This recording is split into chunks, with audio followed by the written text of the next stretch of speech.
Ang bansang North Korea ay ang pinaka-isolated at isa sa pinaka-controversial na bansa sa buong mundo. Kaya naman mahirap makakuha ng impormasyon sa kung ano nga ba talaga ang nangyayari sa loob ng kanilang borders. Subalit dahil sa mga iilang mapangahas na undercover journalist kasama ang mga nakakatakot na kwento ng ilang mga taong nagawang makatakas sa North Korea o yung mga tinatawag na defectors, ay meron na tayong kaunting ideya patungkol sa mga malagim na sekreto ng North Korea na ayaw ni Kim Jong-un na malaman ng buong mundo. Kaya naman sa videong ito ay ating alamin ang 7 sa napakaraming sekreto ng bansang North Korea. Number 7. Kamatayan para sa mga nakikinig at nanonood ng foreign music at dramas. Sa isang paliparan sa probinsya ng Ryanggang sa North Korea, mayroong 2 binatilyo ang binaril sa harap ng maraming tao. Kasama na rito ang 2 nanay ng mga binatilyo. 3 sundalo ang tumutok ng baril at pinaulanan ng bala ang 2 binatilyo hanggang sa sila ay mamatay. At pagkatapos ng malakas na pagputok ng mga baril ay katahimikan lamang ang maririnig sa paliparan at sinundan ito ng galit na palakpakan ng mga lokal na tumagal naman ng mahigit sa 10 minuto. Ano kaya ang mararamdaman mo kung ikaw ang nasa sitwasyon ng ina ng binatilyo habang nagsipalakpakan pa ang mga manonood? Mukhang hindi ka panipaniwala pero ito ang katotohanan sa North Korea. Ano nga ba ang kasalanan ng 2 bata? At bakit sila pinagbabaril? Ito ay dahil sa K-pop o South Korean pop music. Alam naman nating lahat na iba ang dating ng mga kanta at teleserye ng ibang bansa. Ang supreme leader na si Kim Jong-un ay talagang ayaw ng K-pop dahil ayon sa kanya, ito raw ay kasamaan at naniniwala siya na ang mga teleserye ng ibang bansa ay naiimpluwensyahan ang pag-iisip ng mga kabataan sa North Korea. Kaya naman noong 2021, nagpatupad siya ng batas na programa at propaganda lamang ng North Korea ang pwede nilang panoorin at wala ng iba. Number 6. Bawal ang Biblia. Mahigpit na ipinagbabawal ang pagsasalita ng pangalang Jesus o Buddha sa bansang North Korea. Dahil kung mabanggit mo man ang mga ito ay tiyak na kulungan ang iyong pupuntahan. Dahil para sa North Korea, ang mga Kim lamang ang gumagawa ng himala at sila lamang ang dapat na ituring ng mga Diyos. Noong 2014, bumisita sa North Korea si Jeffrey Fowl dahil inakala niya na magandang ideya ang mamahagi ng salita ng Diyos dito. Pumunta siya sa isang restaurant at sinadya niyang iwan ang kanyang Bible sa comfort room sa paniniwalang ang makakakuha nito ay ang siyang pinili ng Diyos. Sa kalaunan ay hinuli siya at ikinulong. At makalipas ang 5 buwan ay pinalaya rin siya kaagad at pinauwi sa kanyang bansa. Ngunit may babala ang gobyerno ng North Korea sa kanya at sinabing, sa inyo na ang Panginoon nyo, ayaw namin siya dito. Number 5. Litrato ng Supreme Leader sa bahay. Noong 2020, nasunog ang bahay ng isang babae sa may bayan ng Onsong malapit sa China.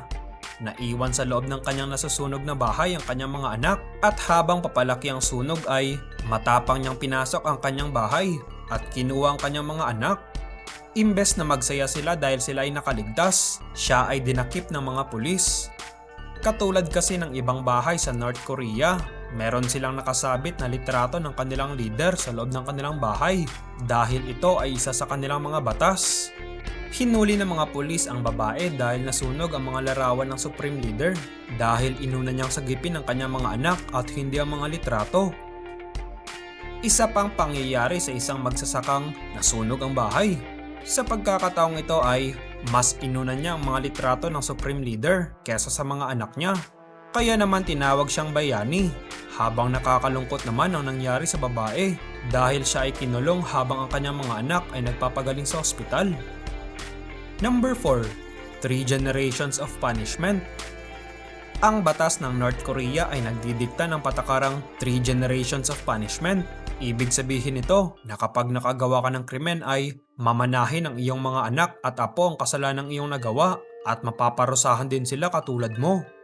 Sa ibang salita, kapag nakagawa ng krimen ang iyong tatay ay papasanin mo rin at ng iyong magiging anak ang parusa na ipinataw sa kanya. Kaya naman kadalasan, buong buhay na ang ginugugol ng anak at apo ng isang nagkasala sa loob ng labor camp. At karamihan sa mga taong nakakulong sa North Korea ay biktima ng 3-generation punishment. Ang iba naman ay doon na namatay dahil sa kasalanang hindi naman nila ginawa. Number 3. Torture prison. Kakaunting mga tao lamang ang nakatakas mula sa mga labor camp ng North Korea at nabuhay upang ibahagi ang kwento. Mayroong isang kilalang tao ang nakatakas mula sa kinakatakutang Camp 14 na itinuturing na pinakabrutal na labor camp sa bansa at nakalaan para lamang sa mga pinakaseryosong political criminals. Ang taong ito ay si Shin Dong-hyuk at ang kanyang kwento ay isinalaysay sa aklat na Escape from Camp 14. Ipinanganak si Shin sa loob ng labor camp dahil ang kanyang tiyuhin ay umalis sa army at nag-defect sa South Korea.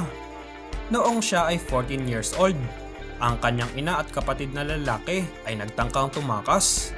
Nang malaman ito ng mga gwardya, inaresto nila si Shin at dinala sa isang underground torture prison, isang bilangguan sa loob ng labor camp. Ayon sa kanyang kwento, siya ay ibiniti ng patiwarik sa kisame gamit ang bakal na kadena na ipinulupot sa kanyang mga paa habang tinatanong siya ng mga gwardya patungkol sa tangkang pagtakas ng kanyang ina at kapatid. At dahil ayaw magsalita ni Shin ay ibiniti na rin ang kanyang mga kamay at dahan-dahan siyang ibinaba sa ibabaw ng nagbabagang uling. 4 na araw siyang pinahirapan bago itapon sa isang maliit na konkretong selda kung saan siya ay ikinulong ng 7 buwan. Matapos mapatunayan na hindi siya sangkot sa planong pagtakas ng kanyang ina at kapatid, pinalaya si Shin sa loob ng underground prison at dinala pabalik sa main camp kung saan napilitan siyang saksihan ang pagbitay sa kanyang ina at kapatid.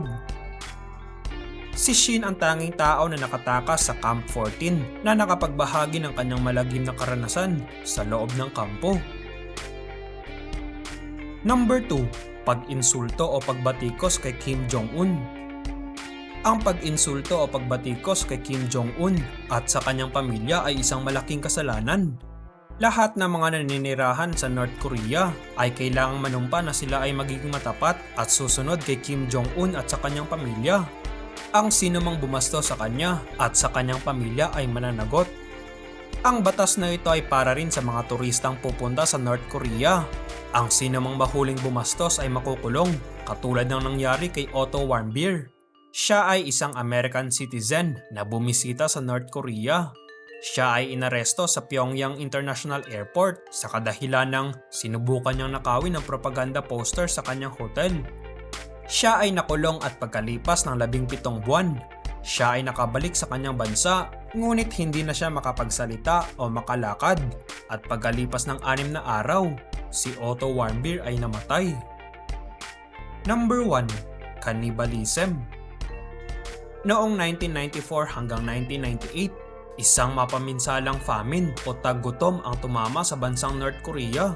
Dahil sa malawakang pagbaha, hindi na nagagamit ang karamihan sa lupang sakahan at sinamahan pa ng patuloy na pagtaas ng utang sa Soviet Union na humadlang sa anumang pag-angkat ng pagkain. Tinatayang halos 3.5 milyong katao ang namatay sa gutom noong mga panahong iyon. Sa kaunting pagkain ng mga North Korean, kinumpiska ito ng mga militar bilang pagsunod sa Songun Policy o Military First Policy. Kaya naman ang mga North Korean ay bumaling muna sa kanilang mga alagang hayop para mabuhay. Pagkatapos ay mga kuliglig at balat ng puno hanggang sa umabot sa mga bata. Ayon rin sa mga defectors mula sa panahon ng taggutom, hinahanap ng mga tao ang mga palaboy na bata na madalas namamalimos sa paligid ng mga train station. Papainumin ng pampatulog at iuwi sa kanilang bahay. Alam mo na siguro ang susunod na mangyayari.